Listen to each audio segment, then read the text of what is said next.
এই সমস্যাগুলো সব থেকে বেশি প্রবাসীদের শুনতে হয়। খালি মাস শেষ হয়ে টাকা টাকা, লাখ লাখ টাকা, হাজার হাজার টাকা, টাকাগুলা যে কেমনে আহে ওইটা খালি একটা প্রবাসীরাই বুঝে। আরে ভাই, জীবনটাই তো পুরাটা ফ্যামিলির লাই, ফ্যামিলির দিব না তো কারে দিব?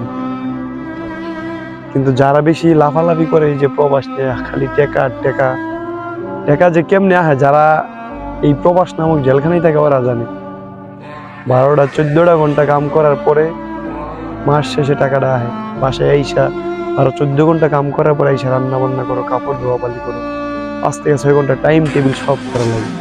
জীবনটাই ভাই একটা পুরো অ্যালার্মের মতো হয়ে গেছে। এতটা শান্তি না ভাই প্রবাস। মাস শেষে খালি টাকাটা দেখলে হয় না।